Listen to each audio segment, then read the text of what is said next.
¿Qué tal, amigos? En esta ocasión vamos a tratar un tema que normalmente no abordamos en este canal. No es uno de los temas, no solamente que no sea de nuestra especialidad, sino simplemente tampoco es de nuestro interés, pero creo que vale la pena tocarlo pues por la situación que se está viviendo ahorita en el mundo, de que inició la Copa del Mundo en Qatar y que bueno, pues va a ser un tema muy recurrido y muy mencionado en todos los espacios informativos y en las redes sociales. Y bueno, nosotros no solamente no es que quisiéramos colgarnos de ese tema, sino creo que tenemos algo que aportar al respecto, nosotros viéndolo desde el punto de vista pues del cual sí es nuestra especialidad, que es el del análisis político. Y además vamos a utilizar como pretexto pues esto del deporte para hacer un estudio, un análisis que yo creo que les va a resultar muy interesante. Quizá a lo mejor nunca lo han escuchado, fue una idea que tuvimos apenas en estos días y se los queremos presentar. Vamos a analizar 3 países diferentes que su sociedad y su pensamiento son representados por 3 deportes o prácticas deportivas que los representan específicamente. Así que los invito a que nos acompañen a lo largo de este video y además quiero invitarlos y pedirles que por favor se suscriban a este canal si es la primera vez que lo están viendo. Si no están suscritos, por favor suscríbanse. Activen también la campanita de las notificaciones para que YouTube les esté avisando cada vez que estamos subiendo un nuevo video. También les pido, si les parece, les gusta este contenido, que le den un pulgar arriba, que le pongan like o me gusta, como ustedes lo conozcan, y lo compartan con sus contactos en las redes sociales. Es muy importante también para visibilizar este tipo de videos y que más gente conozca nuestro canal. Queremos ir creciendo cada vez más esta comunidad y bueno, pues nuestra siguiente meta es llegar a 30,000 suscriptores. Estamos ahorita rebasando los 26,000. Queremos llegar a esa meta, pues no sabemos cuándo, pero ojalá sea pronto. No creo que sea este año, pero bueno, ojalá que nos ayuden a crecer cada vez más esta comunidad y podamos llegar pronto a los 30,000 suscriptores. Otra petición es que, bueno, pues nos apoyen si está en sus posibilidades apoyarnos económicamente. En la descripción de este video vienen los formatos y al final les voy a comentar la forma específica en la que nos pueden ayudar para continuar con esta labor de análisis e información que ponemos a su disposición y que lo hacemos con mucho gusto, pero que tiene un costo y es un costo elevado y que muchas veces no cubrimos, y entonces estamos siempre en números rojos con déficit y a veces hemos tenido que dejar de hacerlo para buscar otras actividades o complementarias para poder llenar estos huecos económicos que se han ido formando cuando nosotros tenemos más voluntad que colaboración, y por lo tanto pues tenemos que ir buscando la manera en la cual poder subsidiar esta labor, pero la idea es que sea autosustentable. Para eso es que pedimos su colaboración. Bueno, pues sin más preámbulos quiero hablar de este tema que quería abordar en este video y quiero tomar como ejemplo, bueno, quiero hablar de 3 sociedades en general, 3 países diferentes que están conectados, por supuesto, y tienen vínculos culturales e históricos, pero que tienen una manifestación, digamos, deportiva muy característica que refleja mucho su pensamiento y su sociedad. Y yo creo que de ahí uno puede tomar como ejemplo, como enseñanza, para entender qué es lo que está pasando y qué cosas se pueden corregir.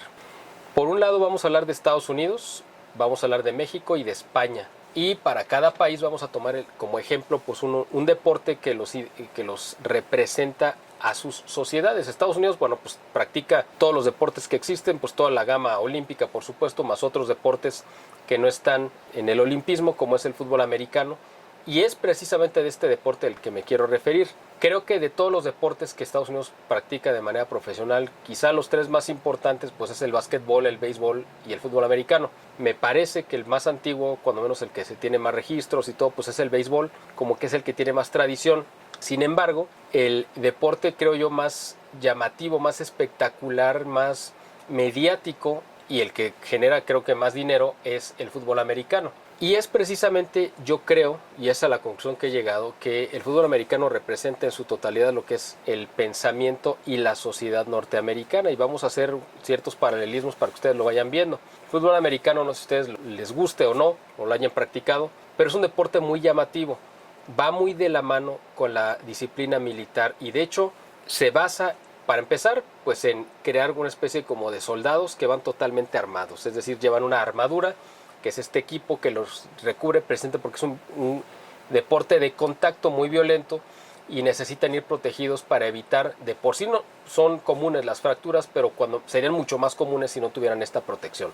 Entonces llevan cubierto pues el casco como un soldado, llevan una pechera, unas sombreras, protectores en las piernas, en las costillas, en los riñones, en fin, van prácticamente cubiertos por todos lados, llevan una barra protectora en el rostro y bueno, pues ponen a su disposición lo más avanzado de la tecnología. En este sentido son muy parecidos al ejército norteamericano y tienen como esa disciplina o esa formación prácticamente militar. Otra de las características del fútbol americano, otro también es que es muy vistoso los uniformes, son muy llamativos los diseños. Esto también representa muy claramente una característica fundamental de la sociedad norteamericana, que es la parte de la imagen. Para la sociedad norteamericana la imagen vende muchísimo, es la carta de presentación de lo que sea, de cualquier marca o empresa. Para un equipo de fútbol americano, la imagen que ellos representan, los colores, es lo que atrae en muchos sentidos a la afición que no vive en esa ciudad. Todos los equipos pues son locales de alguna ciudad, pero hay pues afición en todo el mundo que sigue a unos equipos y lo hacen pues porque el uniforme es lo que les atrae, porque es la parte de la vista que compra el telespectador, no porque tengan quizá una vinculación con esa ciudad o familia en esa ciudad o algo que los una, sino es básicamente por lo atractivo del uniforme. En este sentido también se convierte en una pieza comercial que se vende por todo el mundo. En ese sentido también representa perfectamente a la sociedad norteamericana, que es absolutamente comercial y que ve en todo pues un objeto de compraventa. También el fútbol americano, una de sus características es que tiene, al igual que el ejército y que muchas profesiones norteamericanas, es que en ese sentido por eso es tan parecido a la sociedad norteamericana, se basa de especialistas y es una sociedad que se ha ido especializando cada vez más en cosas más particulares. Lo pueden ver en cuestiones médicas o en muchos temas, ¿no? También en asuntos quizá legales o en el tema que ustedes quieran. Hay especialistas incluso hasta en áreas mecánicas o lo que ustedes quieran poner como ejemplo. Es una sociedad que se ha ido cada vez más enfocando en la especialización y hay personas que aunque conocen el funcionamiento de un sistema, solamente actúan, y eso lo podemos ver perfectamente, por ejemplo, en la NASA o en el ejército o en otros organismos norteamericanos que tienen especialistas para cada función. Un equipo de fútbol americano funciona exactamente igual. Tienen cada jugador una función específica, especializada, y no hacen otras funciones. Hay equipos específicamente para la ofensiva, otros específicamente para la defensiva y otros para jugadas especiales que tienen que participar en algunos momentos específicos del partido. En este sentido también eso es un reflejo creo que muy claro de la sociedad norteamericana, que ha ido cada vez más yéndose hacia lo micro en la parte de la especialización. Y en este sentido un equipo de fútbol americano, a diferencia del béisbol, por ejemplo, que el béisbol es el mismo equipo el que está a la ofensiva que el que está a la defensiva y tienen que saber jugar en ambos sentidos y pueden intercambiar, en fin. Acá es algo muy especializado y el que hace una sola jugada se especializa en esa única jugada y no hace otra. Bueno, pero quizá la parte más interesante y más representativa del fútbol americano y lo que representa más, aparte de todos estos ejemplos que ya he mencionado, lo que representaría más a la sociedad norteamericana es el rigorismo del juego. Es un juego que yo no sé si haya otros que tengan más reglas que el fútbol americano. Es un juego que se caracteriza por tener muchísimas reglas, muchísimas, y cada acción está regulada. No hay margen para el error y además hay un equipo, un cuerpo arbitral que está vigilando cada movimiento de cada jugador y señalando inmediatamente cuando se infringe cualquier regla y lo marcan y lo castigan. En este sentido, quizá esta sea la característica que más identifica al fútbol americano con la sociedad norteamericana. La sociedad norteamericana culturalmente es una sociedad principalmente que viene como herencia del protestantismo europeo y con mucha influencia del judaísmo. Y el judaísmo es una sociedad absolutamente rigorista en el que está muy apegada a las leyes y al cumplimiento de ciertos lineamientos, como lo decía Jesús en el Evangelio, cuando señalaba precisamente a los fariseos y a los doctores de la ley que eran absolutamente intransigentes en la aplicación de la ley, que no dejaban pasar absolutamente nada. Así exactamente son los árbitros que regulan los partidos de fútbol americano. Y esto también es una influencia directa de la mentalidad protestante europea de la parte principalmente de la Europa quizá del norte, evidentemente, que es donde más arraigo tuvo el protestantismo calvinista, y ellos son absolutamente rigoristas, es decir, en el fútbol americano no se permite, y de hecho hay cámaras que para las cosas que no puedan ver los árbitros, hay otros árbitros además vigilando con cámaras, con monitores, para cualquier falta que se cometa, no permitan que se las brinque, ¿no? O sea, es un deporte muy regulado. Pero además, otra de las características es que el cuerpo arbitral representa al gobierno norteamericano, es decir, esta autoridad que no permite ningún tipo de reclamación y que se impone de manera, pues vamos a decir, prácticamente totalitaria sobre la sociedad, en el sentido de que aunque el norteamericano vive con mucha libertad o aparente libertad, pues la realidad es que el gobierno los tiene absolutamente restringidos en muchas áreas, los tiene muy controlados. Si el gobierno confiara en su sociedad y confiara que ellos son personas lo suficientemente honestas, vivirían en una situación mucho menos rigorista como se vive, por ejemplo, en países como Noruega o Suecia, donde, aunque pues claro que hay leyes, por supuesto, y policía, etcétera, pero la sociedad es una sociedad que sabe que tiene el deber de cumplir con su obligación, no porque lo obliguen o porque esté amenazado, porque vendrá un castigo de no hacerlo, sino porque su deber de conciencia les obliga a actuar de la manera correcta, como en Suiza, por ejemplo, o en otros países. En Estados Unidos no es así, o sea, ahí si no tienen, digamos, el garrote en la mano amenazando a la población, haciéndole sentir el peso del Estado que está detrás de ellos y que cualquier infracción a la ley será castigada severamente, si no fuera de esa manera, pues quizá la población norteamericana, pues no sabemos cómo sería pues quizá mucho más laxa, mucho más libertina, no sabemos. Pero en el fútbol americano es exactamente igual, es decir, la autoridad a la que representan los árbitros es una autoridad totalitaria que no confían en que el jugador va a actuar de manera honesta, sino lo tienen que estar vigilando a tal punto que se sepa intimidado por los árbitros para poder actuar de manera correcta.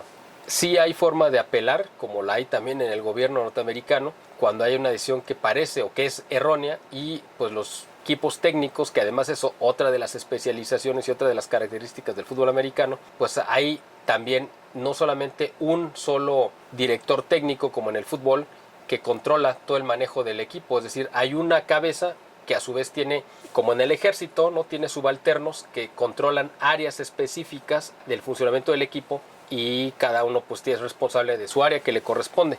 Y las últimas dos características de este deporte, del fútbol americano, que también reflejan muy bien lo que es la sociedad norteamericana, es esa obsesión por llevar un registro y una estadística de cada persona, o sea, de cada deportista, las cosas que hizo, las que dejó de hacer, los récords que se imponen, las marcas que han habido. Entonces, porque Estados Unidos es una sociedad que todo lo tiene que medir por resultados, y los resultados los miden en estadísticas y en gráficas. Entonces es una sociedad que es absolutamente contabilizable en todo lo que hacen para poder medir resultados, y después los resultados pues se convierten en un valor económico. Exactamente pasa lo mismo en el fútbol americano, donde cada jugador lleva un control, un conteo de sus jugadas, las jugadas acertadas que hizo, porque eso después lo vende el equipo y aumentan sus bonos, tienen bonos de rendimiento, igual que en las empresas. Así que esto también es uno de las características que más identifican al fútbol americano con la sociedad norteamericana. Y hay otra, ya para terminar con este primer de los deportes que vamos a analizar, que es el de que, bueno, es un juego evidentemente de conjunto, ¿no? de equipos, pero que está basado especialmente o que los jugadores buscan destacar de manera individual. Es decir, aunque es un deporte de conjunto, buscan siempre las individualidades. Los jugadores buscan siempre ser ellos los que destaquen en medio del equipo o de la parte del equipo que les toca a ellos jugar. No es como otros deportes que tengan esa visión, ¿no? de que todos tienen que apoyar para que se haga un resultado. Aquí no, aquí se busca que cada persona en lo individual, el que busque su propio logro dentro del resultado final. Así que, bueno, pues esto al final de cuentas también es parte de un reflejo de la sociedad norteamericana, que es muy individualista en este sentido y que busca siempre destacar en la parte individual. O sea, pueden aportar evidentemente en una empresa, en un negocio, pero siempre van a buscar ser ellos el mejor. Y esa parte de la competitividad también es muy importante y se desarrolla, es muy aguda en el fútbol americano, y como reflejo de la sociedad norteamericana. Y esto viene también, por ejemplo, el fútbol americano quizá más llamativo, más que la NFL sea quizá al nivel colegial, es decir, el de las universidades, porque es donde los jóvenes están tratando de ser fichados por los equipos. Entonces es cuando tratan de hacer las jugadas más espectaculares, buscan llamar la atención y pues hay un ambiente, una cultura en torno a ello que también es muy antigua, ¿no? Donde los juegos están amenizados con las bandas de música de las universidades y van las familias, en fin. Pero a lo que voy es que hay una cultura muy arraigada entre el fútbol americano con la sociedad norteamericana y son prácticamente un reflejo uno del otro. Este es el primer ejemplo que les quise presentar para que ustedes tuvieran este ejercicio, digamos, de encontrar una actividad deportiva que representa la sociedad y no solamente es una práctica deportiva, sino que tiene un trasfondo pues muy interesante que yo pues encontré en estos 3 ejemplos que les quise poner aquí sobre la mesa. El segundo ejemplo es el de España.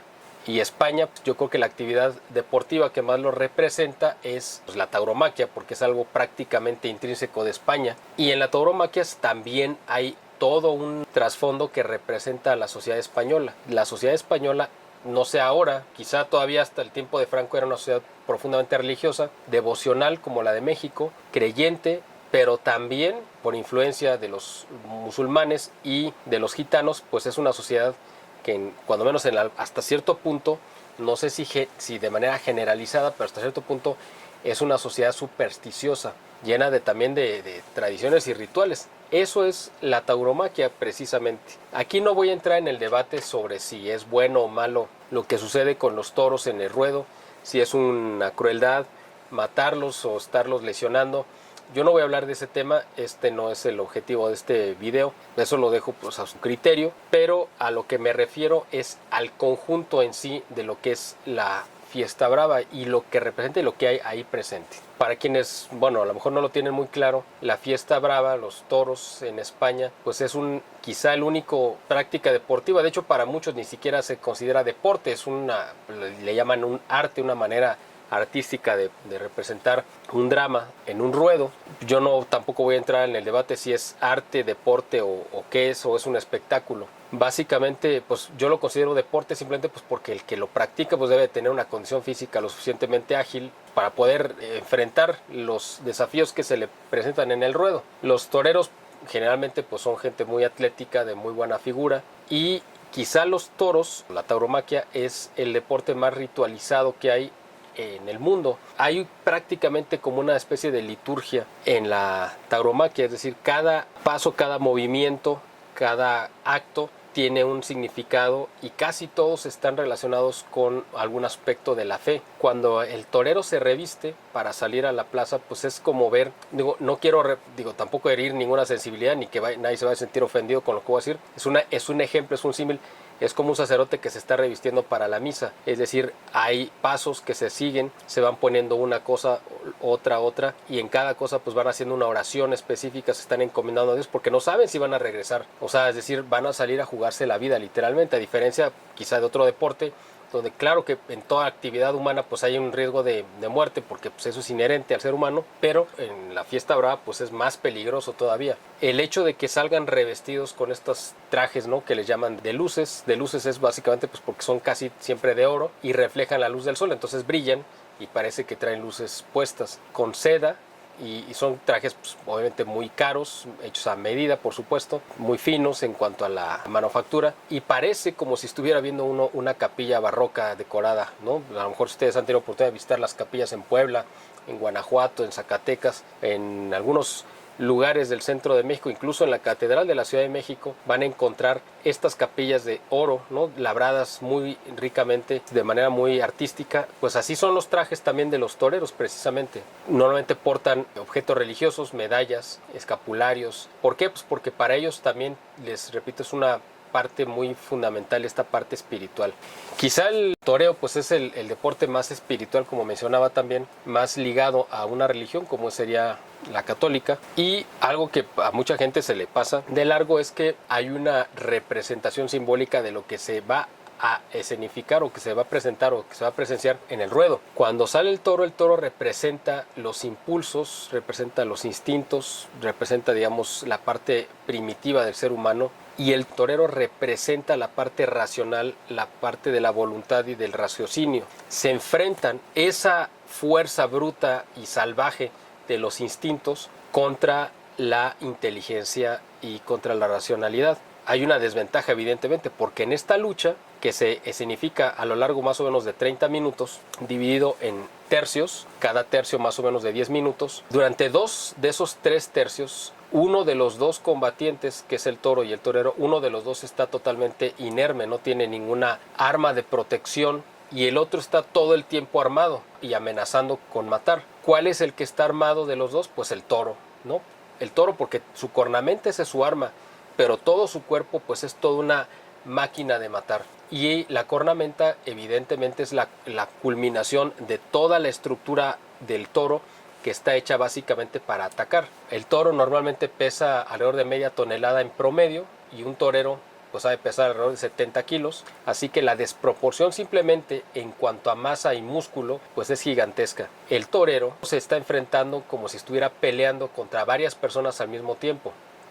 Su única protección del torero a lo largo de 2 de esos 3 tercios es la capa que está utilizando para engañar al toro y hacer que vaya sobre la capa o el capote y él esquivarlo. Esa es su habilidad de esquivar los embistes del toro, pues es su única arma de protección, no tiene otra.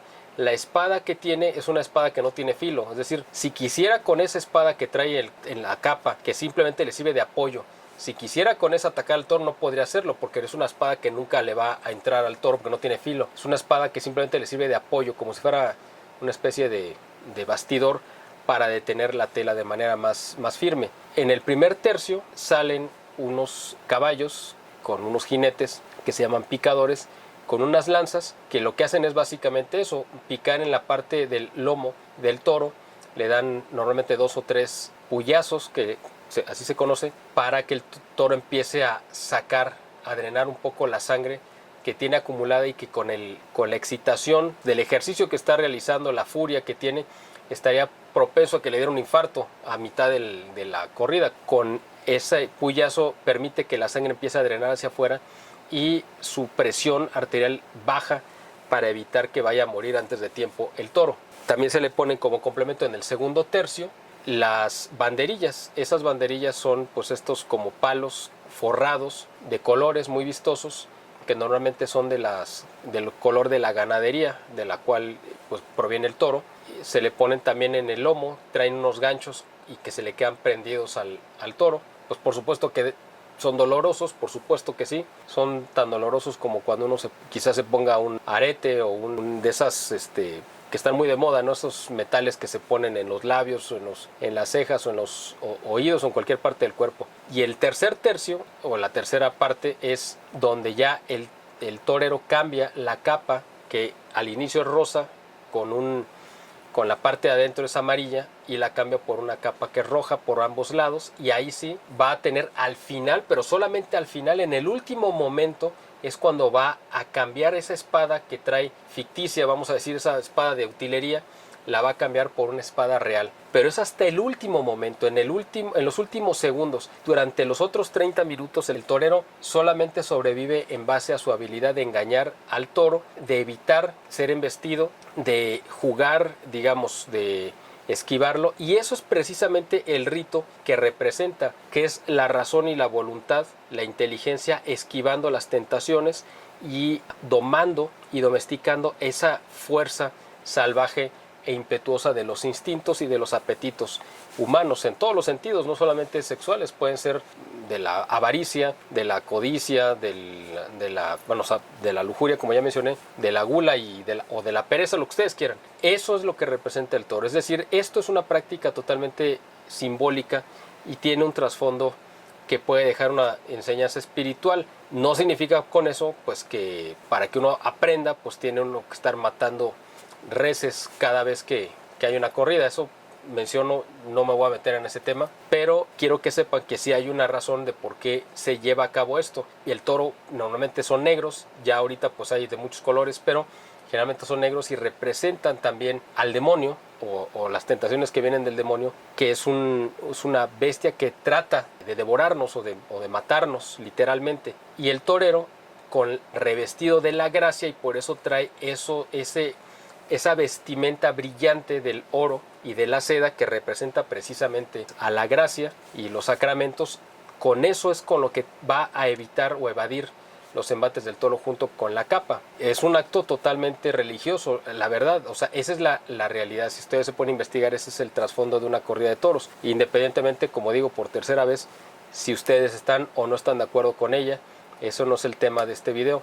Simplemente quiero que lo vean. Bueno, ya una vez que expliqué lo que es en sí la corrida de toros y que al final, solamente al final, el torero se acerca a la barrera, que es esta valla de madera redonda que está bordeando la arena, entrega la espada que trajo durante toda la corrida, esa espada inofensiva, y recibe una espada real con filo, es así, y solamente la toma en el último momento para hacer un único ataque al toro. El toro atacó al torero todo el tiempo, durante 30 minutos. El torero va a hacer un ataque de un solo segundo y en ese segundo tiene que tener la precisión exacta para dar en el corazón al toro, para evitarle mayor sufrimiento y matarlo de un solo golpe. Es la suerte más difícil, suerte me refiero a de todos los actos que hace el torero, ese es el más difícil, porque es cuando el toro tiene que estar inmóvil y se va a dejar venir con toda su fuerza hacia el torero, y el torero tiene que enfrentarlo y en el último momento tiene que evitar la cornamenta y clavar la espada en el lomo, que tiene que cruzar, pues, digamos, el pecho la parte de los pulmones y llegar al corazón, para que tenga una muerte precisa, rápida y lo menos dolorosa posible, lo menos agónica. La espada tiene una longitud calculada precisamente y tiene una curvatura que está diseñado para que pueda entrar de la manera más precisa en el lomo del toro y llegue, si llega hasta el fondo, llegue y parta el corazón para que lo mate prácticamente de manera inmediata. Pero es un momento muy dramático en el momento en el que, porque se vienen los dos, se encuentran, y el toro obviamente va a hacer todo lo posible por tratar de cornear al torero, y el torero, al mismo tiempo que tiene que hacerse a un lado, tiene que clavar la espada. Por eso es tiene que tener mucha práctica para poder hacerlo. Si llega a fallar en un primer intento, bueno, lo puede volver a intentar, pero suponiendo que llegara a clavar la espada, en el momento que el toro pues se echa, o sea, se tira en la arena, digamos, ya para terminar de morir, para adelantar la muerte y abreviarle la agonía, se utiliza un instrumento que se llama la espada de descabello, que es una espada que tiene como una portería. Hagan de cuenta que está así, y en medio, en esta parte, tiene pues la espada, y esta parte está hecha para calcular y ponerla exactamente en la parte de la nuca, y al momento de meterla, si se hace de manera muy precisa y muy rápida, es como si le dieran un balazo al toro y muere en ese momento. Entonces es para evitarle pues un mayor dolor o agonía. Bueno, pues este ejemplo y bueno, todo lo que he mencionado sobre lo que es el toreo, pues yo creo que representa básicamente ese espíritu indomable español, y a la sociedad básicamente española, que tiene esa parte también muy espiritual, que toda su vida está regulada por cuestiones religiosas, como es en el caso del toreo, pero también que tiene esa otra parte como de superstición, tiene esa parte devocional. El toreo seguramente es el deporte o la práctica deportiva más religiosa que exista, la más cercana al catolicismo, me refiero a la cantidad de rituales que lleva, y porque es un deporte que los toreros básicamente se consagran a la Virgen. O sea, yo sé que para mucha gente esto a lo mejor suena escandaloso, no les estoy dando mi opinión, les estoy diciendo lo que es tal cual. Yo no estoy diciendo si esté bien o esté mal, simplemente lo estoy manejando así, porque nos sirve como ejemplo para entender lo que es la personalidad del español. Cuando los españoles, como por ejemplo Hernán Cortés y todos los exploradores que llegaron de Cuba a México, y los que cruzaron de hecho desde España y llegaron primero al Caribe y luego llegaron a lo que es México, a la tierra continental, tenían ese espíritu precisamente que impulsa al torero a salir a jugarse todo. El torero pues sale buscando el triunfo, la gloria, es decir, en el caso de los exploradores, por ejemplo, españoles, que también es un ejemplo muy importante, venían pues básicamente por dos motivos. También venían impulsados por el deseo, por supuesto, de obtener la gloria, la inmortalidad, el obtener una ganancia, lo que ustedes quieran, pero también venían con la intención de traer la religión y de evangelizar, aunque fueran los soldados. Uno lo puede ver muy claramente en las crónicas de Bernal Díaz del Castillo. Hace un recuento muy detallado de lo importante que era para los conquistadores que llegaron con Hernán Cortés la parte espiritual, y que para ellos el celebrar una misa ante los indígenas era un acto mucho más contundente muchas veces que un combate, que los indígenas se quedaban pues muy sorprendidos y muy admirados de ver a estos hombres tan rudos, que habían tenido el coraje, precisamente como lo tiene un torero en el ruedo, y habían tenido el coraje de enfrentar todo tipo de peligros en desventaja, generalmente, como fue en el caso de los exploradores que llegaron con Cortés, que eran 500 hombres, a enfrentarse a tribus de miles y miles de hombres, y lo hicieron impulsados por un fuego interior, que es lo que mueve pues básicamente a un torero,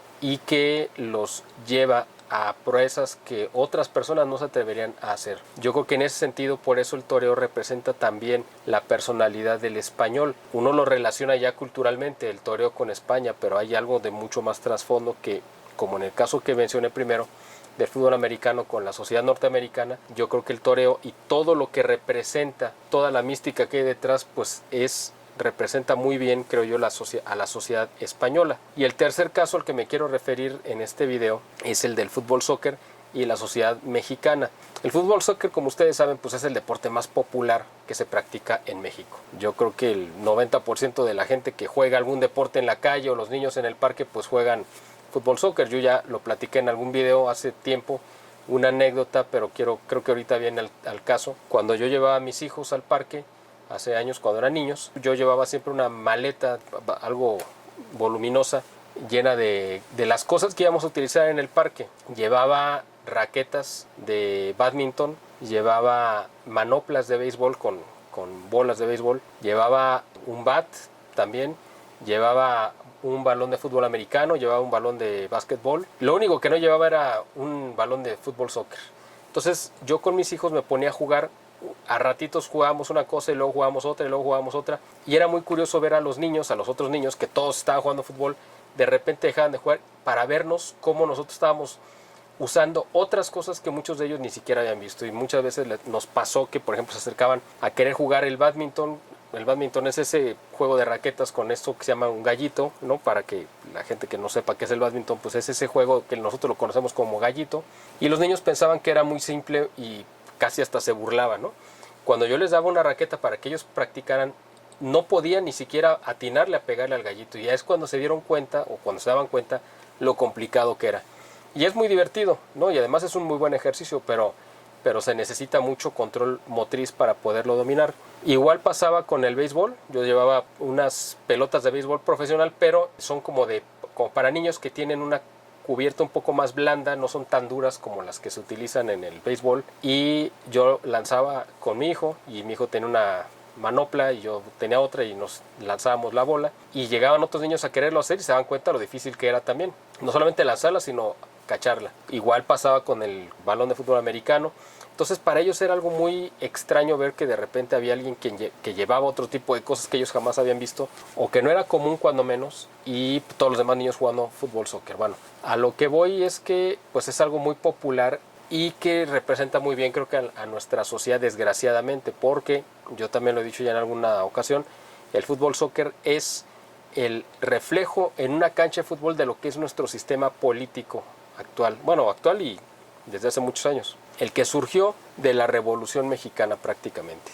El fútbol soccer pues es una mafia que controla a un deporte que es el deporte más popular, un grupo de empresarios que no buscan el crecimiento, el mejoramiento del deporte, de la práctica, sino buscan hacer un negocio en base a la corrupción y a todo tipo de prácticas, algunas lícitas, otras ilícitas, o algunas de lavado de dinero, en fin, está salpicado hasta el cuello de la corrupción política y es una copia al final de cuentas. La Federación Mexicana de Fútbol es una copia de nuestro sistema partidista y de las prácticas políticas.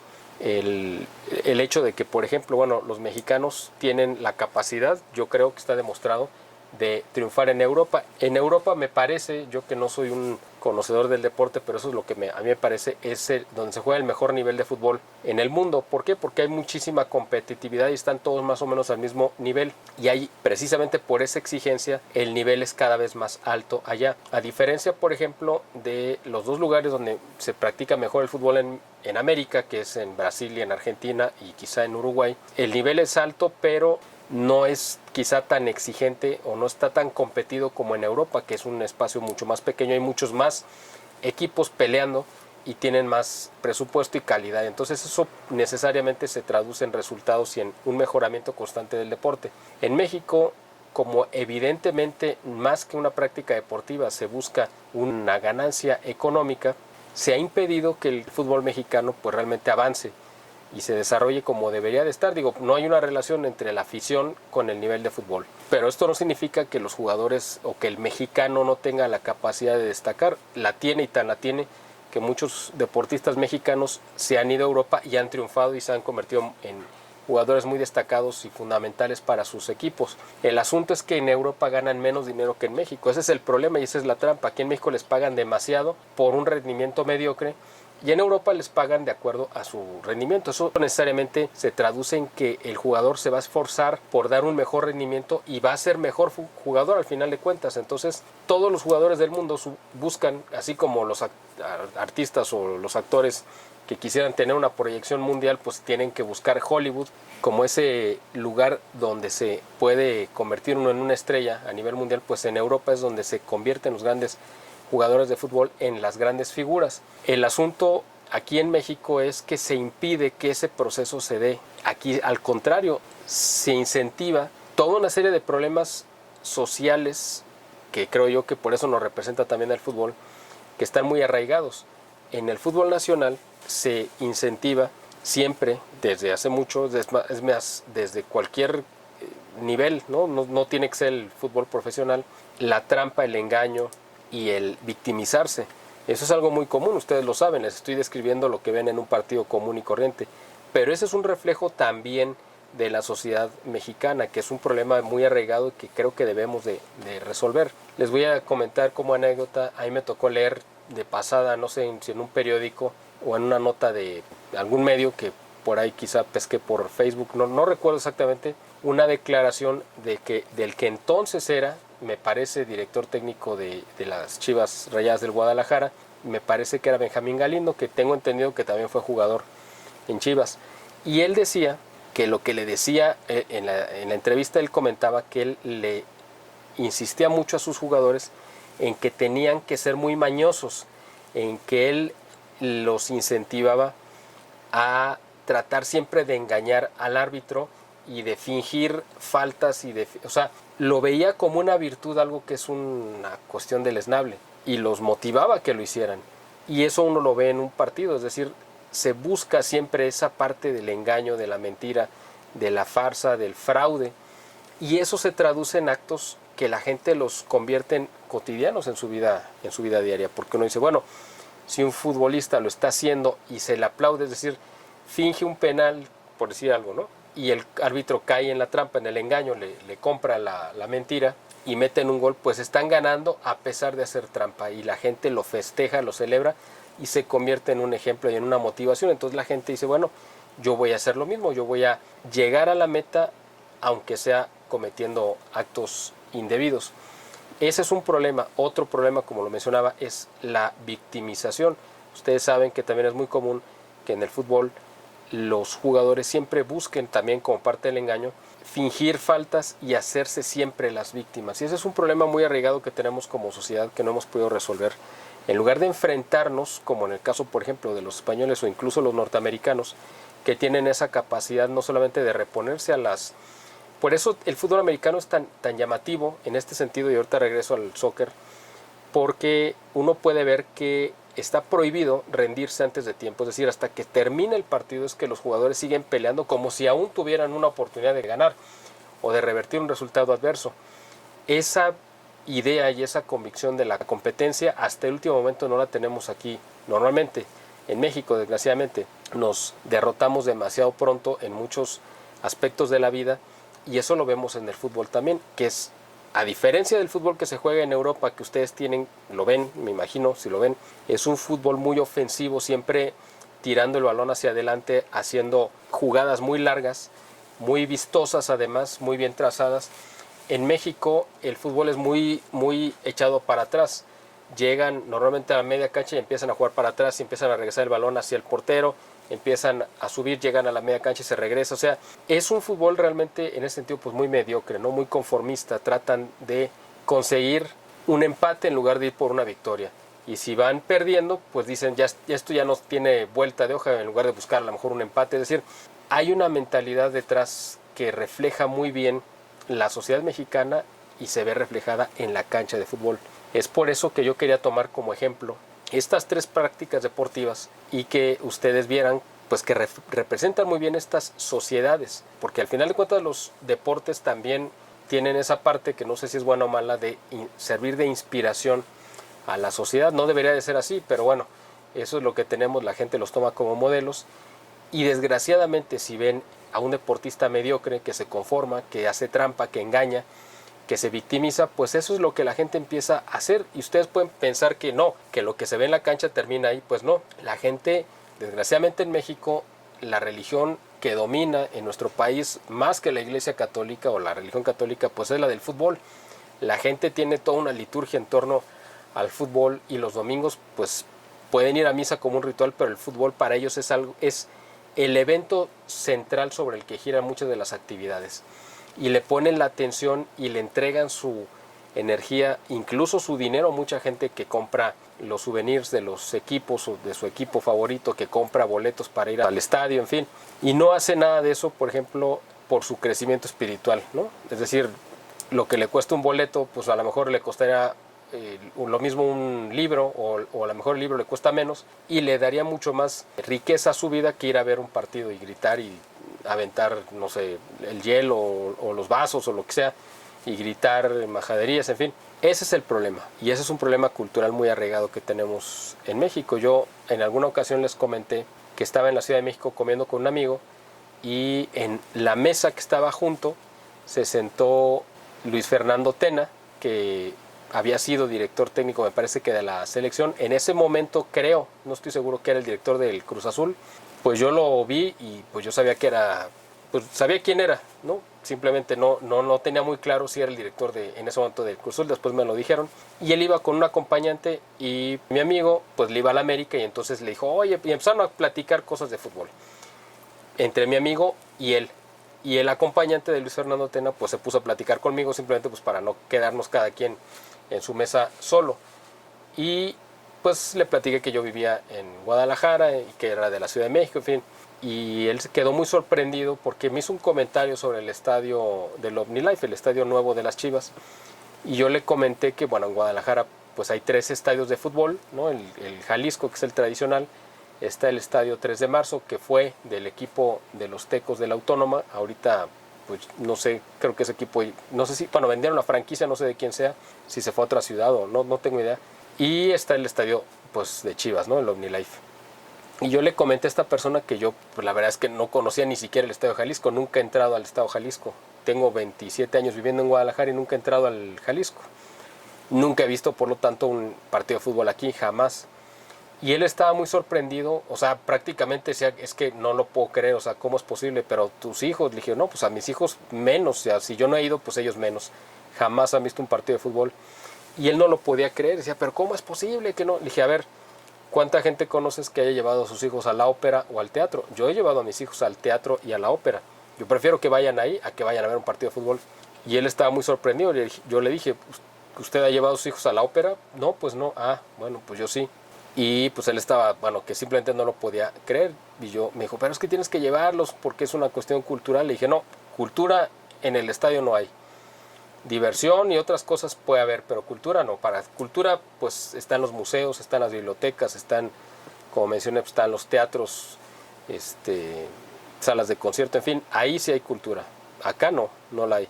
Entonces, bueno, era básicamente una anécdota curiosa porque eso refleja exactamente lo que tenemos en nuestra cultura en México. Por eso el hecho de que mucha gente tenga su esperanza puesta en que si la selección va a ganar y que si va a pasar al quinto partido y tienen puesta su fe ahí, bueno, pues es un desperdicio de energía y es un desperdicio de talento. Hay mucha gente además que, por ejemplo, hace su ahorro durante 4 años para ir a un mundial, gastarse lo que ahorraron durante 4 años ahí sin ninguna finalidad, en lugar de decir, bueno, una persona que tuviera un poquito más de sentido común dice, mejor lo invierto en un negocio y bueno, pues pueden hacer muchas más cosas que en lugar de ir a gastarlo ahí, ¿no? Pero en fin, esto es un problema, como repito, pues cultural que va a ser difícil que podamos quitar, y mientras no lo quitemos, pues nuestra mentalidad va a ser difícil que pueda cambiar. Tenemos un problema muy grave. En el fútbol se celebra y se festeja a quien hace trampas, a quien engaña, a quien viola el reglamento, y se convirtió esa práctica común en una cancha de fútbol se convirtió en el gobierno que tenemos actualmente. Por eso es tan grave, porque la gente que votó por López Obrador veía lo mismo en López Obrador, y lo mismo que está haciendo es lo mismo que ve un futbolista, que hace un futbolista en la cancha. Por eso es tan grave. No se queda simplemente en una cuestión de gusto, de decir, bueno, pues es el fútbol y se acaba. No, el problema es que hay una aplicación desgraciadamente real entre que la gente vea y aplauda un engaño, una mentira y una violación del reglamento, lo convierte en su vida personal, y después viene un actor político que le ofrece exactamente lo mismo, que le ofrece violar las leyes, burlarse, engañar, etcétera, pues entonces le entrega su voto. Y vean las consecuencias. O sea, esta es la conclusión a la que quería llegar.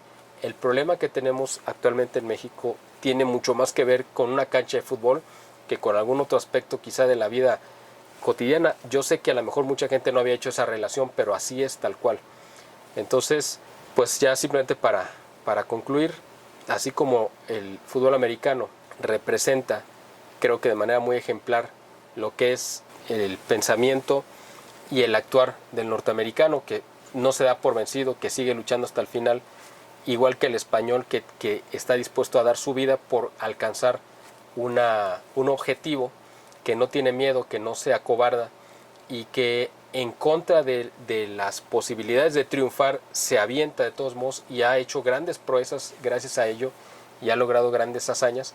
Pues nosotros en México, mientras sigamos aplaudiendo y festejando que un gol se meta a través de trampas y engaños y lleguemos al objetivo, aunque sea por un camino retorcido, pues vamos a seguirle aplaudiendo y tomando como ejemplos a narcotraficantes y a políticos deshonestos como López Obrador y todos los de Morena, mientras no cambiemos nuestra forma de pensar y rechacemos de manera contundente la trampa, el engaño y la burla, y tomemos en serio nuestro compromiso con nuestro país. Bueno, pues hasta aquí yo quiero dejarles este video, que yo sé que es más largo de lo normal, pero sé que valía la pena tocar este tema, viéndolo desde esta óptica, aprovechando este pretexto del fútbol, pero que nos hace reflexionar sobre lo que estamos viviendo.